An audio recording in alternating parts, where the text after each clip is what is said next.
start to get into large ad spending, that is saving millions, I would assume, annually. We actually figured out a number roughly how much we were saving customers a year. It was pretty substantial. I want to say it was in the billions based on our client base, based on what we're identifying fraud, based on average numbers and stuff like that. We were able to come up with some numbers, and it was pretty staggering how much fraud we were able to identify and help customers eliminate. I don't know what the average client in the market landscape at that $500 billion a year is spending.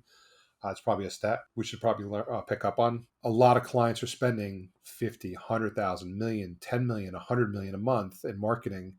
And if you just understand that depending on the channel they're buying, if the average is 25%, how much money they're losing and how much of a big impact that can make to the bottom line. Yeah. I think people miss the intangible aspect of it, like your brand reputation.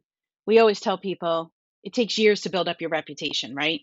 It'll take seconds to destroy it. The internet never forgets. So if people are writing things, if you're making these phone calls and people didn't consent to having these phone calls, eventually people are going to start complaining, and bad news spreads fast.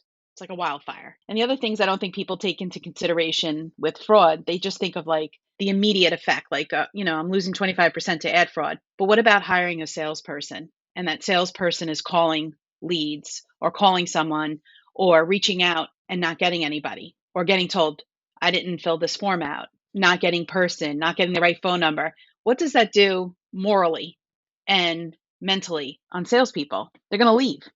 Right. And as a business owner, we know that hiring an employee is far more expensive to hire, train, and replace than it is to maintain and keep happy. And I don't think that a lot of people they think of ad fraud. They don't even think of those aspects of it. Think of the intangible aspects of it, your employees and your reputation alone.